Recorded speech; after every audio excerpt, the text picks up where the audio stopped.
Nuestro invitado, ahí lo tienen, Jesús Escobar. Muchos de ustedes lo conocen perfectamente, no necesitan mucha presentación. Jesús, de verdad, gracias hermano por estar aquí nuevamente. De verdad, muy agradecido que con tu presencia aquí en nuestra sala que engalana este espacio. Como saben, Jesús, periodista mexicano, analista, un gran conocedor de estos temas que vamos a hablar, entre otros. Así que Jesús, un abrazo grande. Gracias por estar por acá. Hombre, querido, de entrada inmerecidas tus palabras, tú sabes la admiración, el respeto que te tengo precisamente por esa capacidad que tienes de analizar, de profundizar, de enseñar lo que sucede en materia geopolítica y un honor para tu servidor tener la oportunidad de compartir contigo y con Aleida, por supuesto. Gracias Jesús, de verdad, sabes que es mutuo el respeto y la admiración y de verdad, muy agradecido por tu presencia aquí. Jesús, bueno, tú has hablado mucho sobre este tema de Donald Trump, este gobierno trumpista 2.0, lo que ha ido ocurriendo con estas incursiones en Venezuela, pero en este caso, en respecto de México. Y te preguntaría así de entrada, ¿qué para ti, qué es lo que busca Trump con esta presión con México, ¿no? Con estas cosas que se le ocurren? Vemos que como cada 2 días o 3, yo estaba observando hoy un poco para esta conversación contigo y con Aleida, y como cada 2 o 3 días hay una tendencia de Donald Trump en sus redes sociales de decir algo sobre México, ¿no? Lo que se le ocurra. Siempre en una clave como de presionar al gobierno mexicano. ¿Qué hay detrás para ti de esta presión de Donald Trump hacia México y hacia el gobierno mexicano? Petróleo, querido amigo, petróleo, recursos naturales que México tiene, minerales, eso es lo que hay detrás de parte de Donald Trump.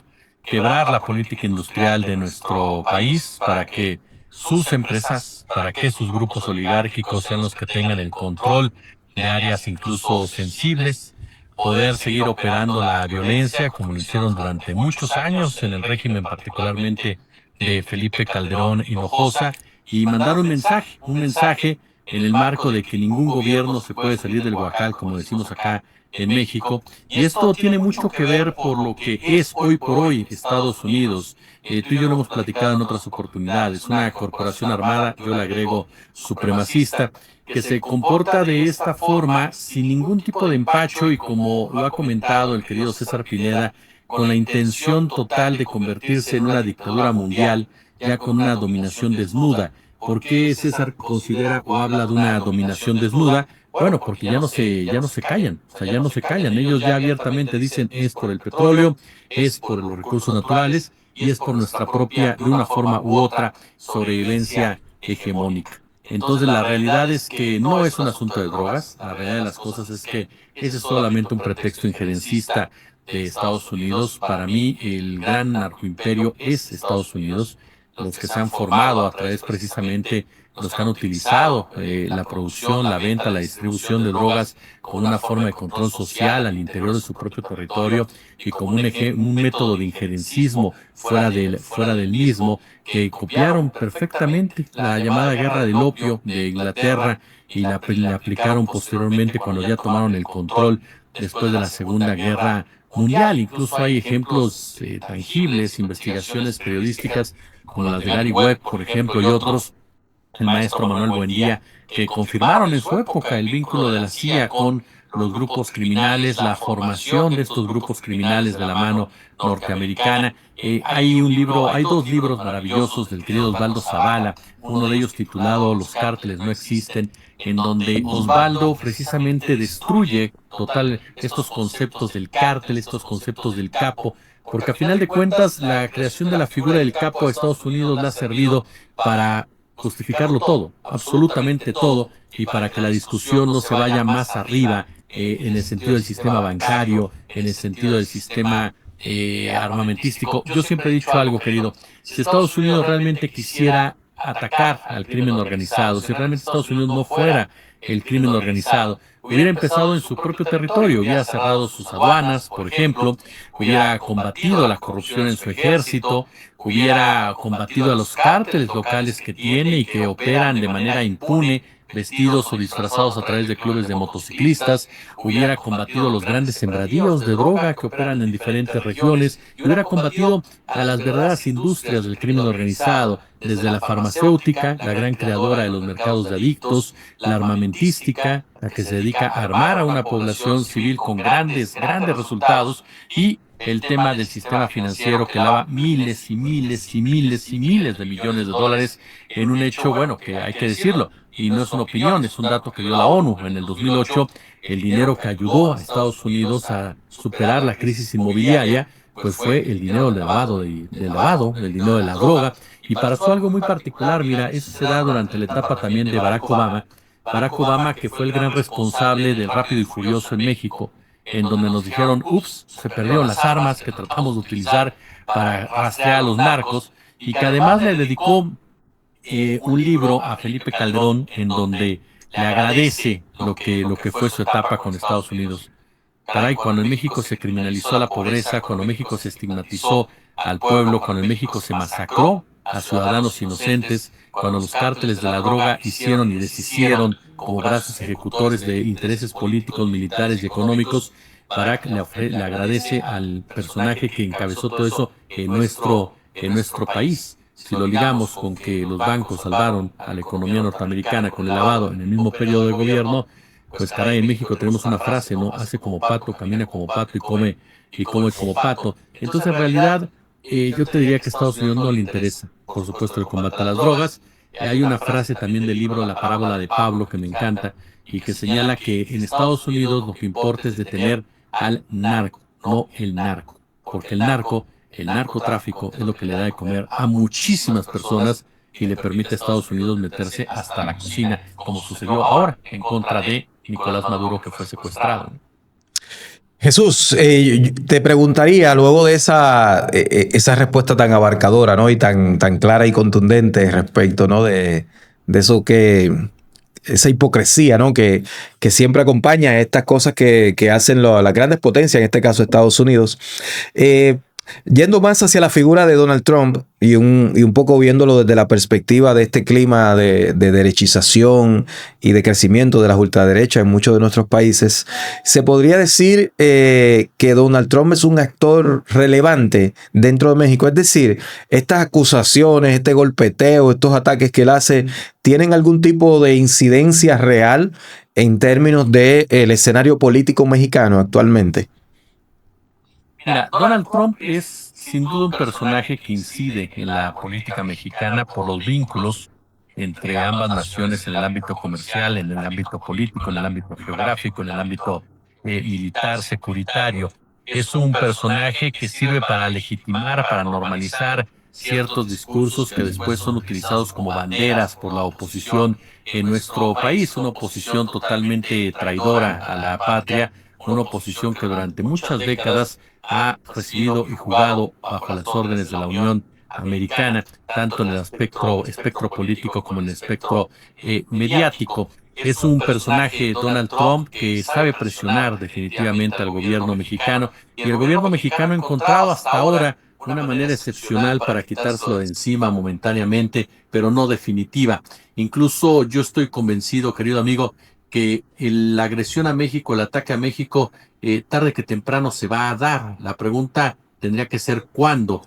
¿Por qué? Porque llegará un momento en que Claudia Sheinbaum, a pesar del gran trabajo que ha hecho para sortear a Trump, ya no sea suficiente, no por ella, sino por las ambiciones precisamente del gobierno trumpista. Ahora, si lo valoramos por el lado que tuviera algún tipo de influencia en el electorado o que pudiera a través de su voz promocionar candidatos o influir en las elecciones, en una disputa electoral como pasó en Argentina, como pasó en Honduras, como pasó en otras regiones, lo veo muy complicado. Por lo menos en este 2027, en donde habrá elecciones intermedias en México, incluso en las elecciones que tendrán lugar en los próximos meses para las gubernaturas, lo veo muy complejo que realmente alguna amenaza o advertencia de Trump pudiera influir en el electorado mexicano. ¿Por qué?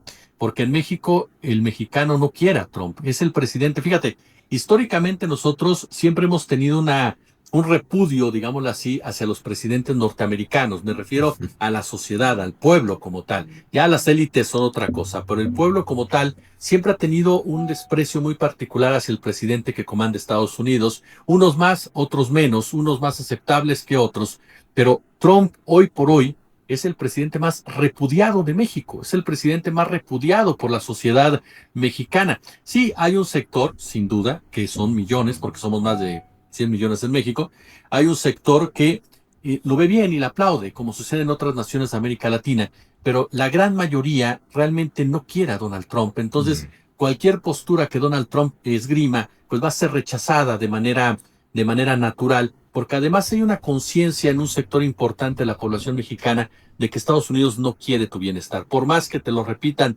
medios de comunicación, influencers y demás que te quieren decir que es maravilloso que intervenga Estados Unidos, la realidad es que el pueblo mexicano en su mayoría ya no se come ese pastel porque durante años hemos visto cómo nos ha sometido la Unión Americana. Y bueno, recordemos un hecho histórico. La última vez que Estados Unidos intervino abiertamente en México nos quitó más de la mitad del territorio. Entonces la realidad es que no hay ningún tipo mayoritario, no unánime, pero sí mayoritario de respaldo a Trump. Dijo la presidenta que era posible que Trump viniera a México. Yo soy de la idea que sería una muy mala noticia que Trump pisara suelo mexicano. Entiendo lo que es la relación, entiendo el mensaje que se da hacia afuera en materia política, pero en materia social, en materia cívica, sin duda alguna que no sería bien recibido. Pero es un personaje que sí genera también esa incertidumbre, que sí genera esa inestabilidad, porque a final de cuentas ya vimos que ladra y muerde, ¿no? Jesús, en esa misma línea, bueno, creo que de algún modo lo contestaste un poco ya, pero me gustaría que nos especificaras un poco sobre eso. Y es en la pregunta de, ¿crees que sea inevitable el choque con Donald Trump? Porque una de las cosas y también lo estuviste mencionando, que queda bastante evidente, me parece a mí, es el manejo que está haciendo Claudia, la presidenta mexicana, con estos ataques de Trump, de no caer en la lógica que es donde Trump le gusta, ¿no? Trump es un individuo que se despliega muy bien, que se desarrolla muy bien en el lodo, en el ataque, en el insulto, en el dime y direte. Ese es parte de su lógica política. Sin eso, él no puede mantener ese tipo de conexión que tiene con su público, con su audiencia en Estados Unidos, ¿no? El sector MAGA. Pero más allá de eso, digamos, de ese manejo que ha tenido la presidenta Claudia, incluso el mismo Morena, que ha sido un manejo, me parece a mí, muy cuidadoso en términos de eso mismo, como diría yo, de no caer en la lógica que este señor le conviene y quiere. Más allá de eso, la pregunta no te la digo, es inevitable que en algún momento haya un choque. Por ejemplo, si se da este ataque en territorio mexicano, que sería cruzar una línea roja, ¿verdad? Histórica, considerando el territorio que Estados Unidos le quitó a México en el siglo XIX. ¿Crees que sea inevitable ese choque? Y si se da el choque, ¿con quién tú crees que sea la parte más intensa de ese choque? ¿Con Morena, el partido? ¿Con la presidenta? ¿Con Andrés Manuel, que ya se pronunció? ¿Con quién tú creas que en caso de que se dé ese choque, cuáles van a ser los actores de la parte mexicana que tendrían la voz cantante en ese escenario de choque ya abierto con Trump? Mira, creo que si lo ubicamos en una cuestión de jerarquía, creo que la primera reacción, el primer choque sería con la presidencia de México, directamente con la doctora Claudia Sheinbaum. En segundo lugar, con Andrés Manuel López Obrador y en tercero con Morena. Pero al final creo que los tres irían por el mismo camino, es decir, los tres irían por el mismo sendero de respuesta. Y es que a final de cuentas yo sí creo, querido amigo, que puede llegar a ser inevitable. A ver, México tiene con Estados Unidos dos patas, así las define tu servidor basado en los grandes análisis del maestro Carlos Facio, que lo vinculan de más con Estados Unidos, que no son positivas para México, históricamente no han sido positivas, pero que ahora juegan una carta de defensa a favor de México. El comercio, por supuesto, y la milicia. El comercio, México es el principal aliado comercial de los Estados Unidos y hay sectores importantes de la economía norteamericana que no les conviene un ataque a México y la inestabilidad que esto generaría para sus propios intereses, particularmente lo que es la poderosa industria automotriz, que es cierto que algunos de ellos han tenido diferencias con MAGA y han tenido diferencias con el sionismo norteamericano, incluso con el propio grupo de los halcones, pero que siguen siendo un factor importante en toda esta discusión. El otro, por supuesto, es el de la agricultura. Todo lo que es la agroalimentación juega también un papel importante en nuestro país y es otro de los factores que no están nada de acuerdo con una acción de esta naturaleza. El tercero tiene que ver con el propio Partido Demócrata e integrantes del Partido Republicano que abiertamente ya comienzan a elaborar algún tipo de plan para evitar que Trump se lance en contra de nuestro país. Pero está el lado militar también, querido Elvin. Tú y yo lo sabemos, entre militares el diálogo es diferente. Y México está integrado al Comando Norte desde hace mucho tiempo. Para ellos México es como la principal frente de defensa a una pues no sé si delirante invasión que se imaginan que llegará por nuestro territorio, pero para ellos México es clave en este marco y hay demasiado vínculo entre el ejército mexicano y el ejército estadounidense. Y al ejército estadounidense no le conviene un ejército mexicano erosionado, un ejército mexicano fragmentado, un ejército mexicano dividido por un ataque por parte de los Estados Unidos. Entonces ya son dos posturas que, insisto, son negativas porque han limitado la soberanía de México, pero que a la vez en este instante se convierten en dos de las principales cartas para evitar que Estados Unidos accione. La otra es Canadá. El acercamiento de Canadá con China modifica completamente el mapa o lo trata de reconfigurar, porque para Trump es una traición, pero para Canadá es una sobrevivencia, y entonces México juega un papel en un momento dado de el único que te queda, maestro, el único que está contigo en un momento dado por las mismas relaciones que hay, y por lo tanto me vas a atacar de todas formas, de todas maneras. Pues sí es una postura que se va a aislar a Estados Unidos. Y hay un factor más, querido. México no se quedaría de brazos cruzados, porque mucha gente de repente cree que México se va a quedar, ya me invadiste, me bombardeaste y ahí muere. No, yo te puedo garantizar, o al menos lo quiero creer así, que la doctora Sheinbaum cierra la frontera. Y al cerrar la frontera, el impacto económico y el impacto comercial va a ser durísimo para sectores de Estados Unidos. Claro, eso puede originar una respuesta más violenta de la Unión Americana y aún así podría haber consecuencias que incendiaran toda la región. Entonces me parece que en México estamos ante un escenario, sí, de que puede haber un ataque de Trump, como te lo decía al principio, por los intereses de Trump, pero que a la vez existen también otros elementos que lo impiden como tal. No va a ser tan sencillo, ni México se va a quedar tan quieto como parecería. Ha habido operaciones ya, y esto es una especulación, yo ofrezco una disculpa al auditorio, a ti mismo, por ponerlo sobre la mesa, pero vale la pena consignarlo informativamente. Ha habido movimientos de tanques, de militares de México hacia la frontera. Se puede justificar de muchas maneras, desde ejercicios, crimen organizado, en fin, pero llama la atención que comiencen a haber ciertos movimientos que no se habían dado hasta este momento. Y tienen cierta lógica. Si tienes un tipo que te está amenazando con que quiere entrar por diversas fronteras a tu territorio, pues por supuesto que tiene cierta lógica actuar en consecuencia, aunque no lo digas abiertamente o públicamente. Entonces me parece que falta todavía mucho por ver. Y cerrando esa pregunta, cerrando la respuesta a tu pregunta, yo lo que sí creo es que si hubiera un ataque por parte de Estados Unidos, habría una enorme unidad entre la figura de Claudia Sheinbaum, la figura de Andrés Manuel López Obrador y por ende de una gran mayoría del partido Morena. No te diría del todo, porque no, lamentablemente en la 4T hay personajes que son traidores también, hay personajes que ven por su agenda propia y hay personajes que sin duda alguna jugarían para sus propios intereses. Pero en términos generales me parece que sí habría un bloque importante para tratar de solventar una situación que a final de cuentas sería el traste y el balazo final de Estados Unidos, porque un detalle final, hay casi 40 millones de mexicanos. Ahí iba, sí. ¿No? Casi 40 millones de mexicanos que están en las calles, incluso muchos de ellos en este momento. Entonces, la verdad creo que sería un error muy grave de Trump, pero dicen por ahí, tú que eres un gran experto, lo sabes mejor que yo, que el fascismo muchas veces pierde el control y actúa como si de verdad no tuviera nada que perder, ¿no? Sí. Es una característica histórica, ¿no? De este tipo de de personajes en los que históricamente podríamos inscribir a Donald Trump, que es una forma de fascismo del siglo XXI. Y te diría, Jesús, en línea de esa gran respuesta que nos estuviste dando, el que, bueno, ya diste una pincelada. Ese otro México que está en la Unión Americana y que buena parte de ese otro México que está allá vive en territorios que fueron históricamente mexicanos, ¿no? En California, en Los Ángeles, en Phoenix, Arizona, en Texas, etcétera.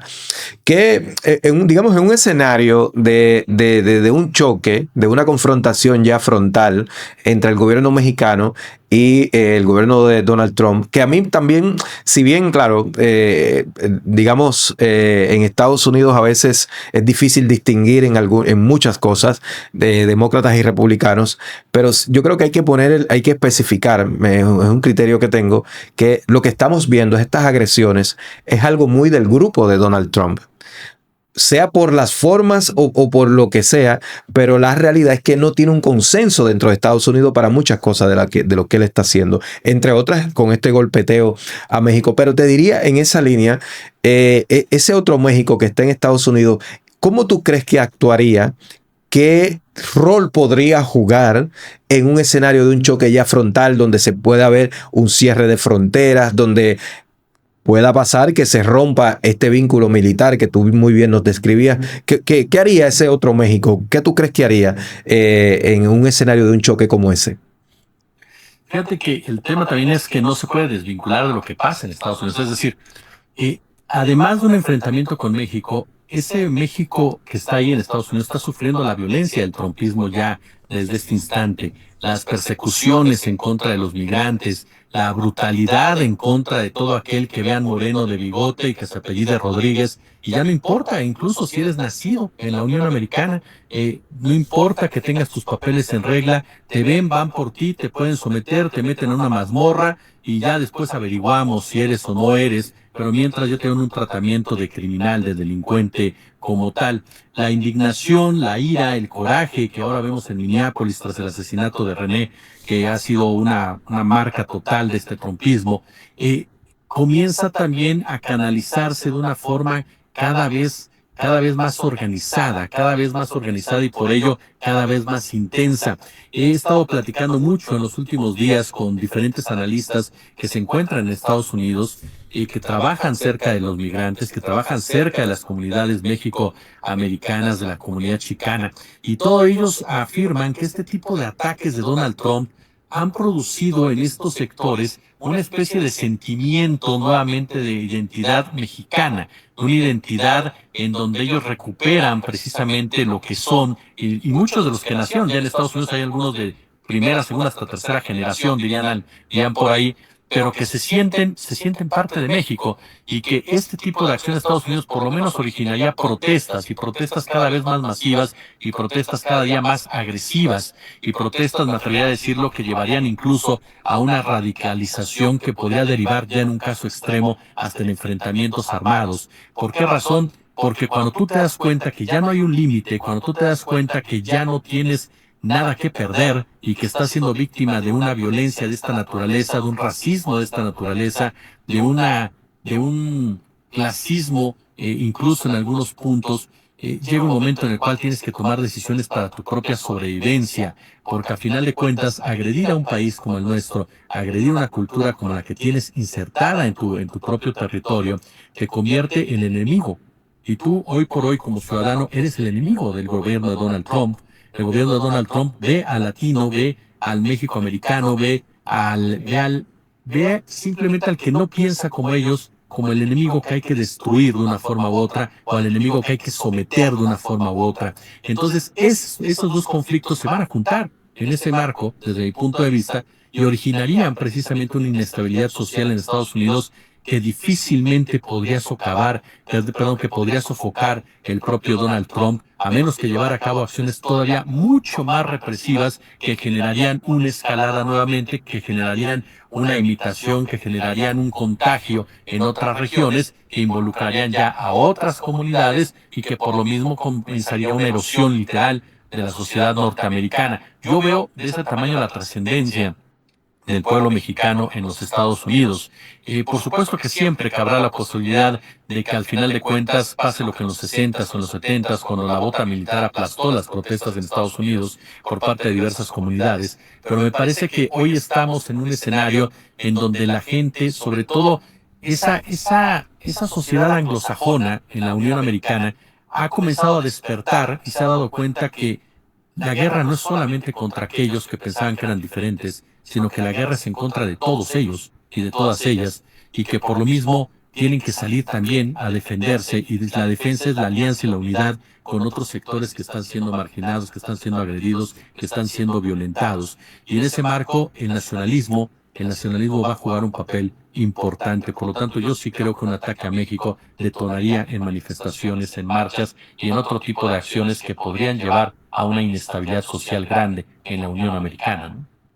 Excelente, Jesús. Y ya para ir cerrando, te preguntaría qué ventajas y desventajas que tú nos puedas enumerar, reflexionar ya en esta última parte, con las que tenga México. Es decir, con qué ventajas, con qué ventajas puede contar México y cuáles serían sus desventajas para sortear de la mejor manera posible para los intereses mexicanos este gobierno de Donald Trump, que parece no tener límites. Pues mira, la primera ventaja que yo le veo a México, lo hemos comentado, es el tema comercial, el tema militar, pero además también creo que tenemos una gran presidenta, esa es la verdad, con todas las contradicciones que es Morena, con todos los errores que hay en Morena, con personajes deleznables que hay en Morena. Me parece que tenemos a la mejor persona para enfrentar el peor momento en la relación México-Estados Unidos, y que ha sabido jugar las cartas perfectamente hasta ahora. El tema que yo le veo ahí y en contra es eso, qué tan suficiente es para las ambiciones como tal de los Estados Unidos. Yo creo que eso es una de las principales cartas. Y dos, en los migrantes, la fuerza migrante, la fuerza de nuestros paisanos allá es un factor clave, y creo que están en una etapa donde ellos saben que tienen que alzar la voz, no dejar pasar esta oportunidad, porque su vida misma está en juego, porque su misma posición en la Unión Americana está en juego, porque hoy más que nunca generan una incertidumbre a esos grupos racistas por la famosa sustitución y todo este rollo que de repente se tiran al interior de los grupos racistas, y ellos saben que no se trata solamente de un mal momento, saben que están en un momento clave para modificar incluso muchos de los aspectos en la toma de decisiones de los Estados Unidos. Entonces, me parece que esas serían las principales virtudes que va a tener México, ventajas que podría tener México en un escenario.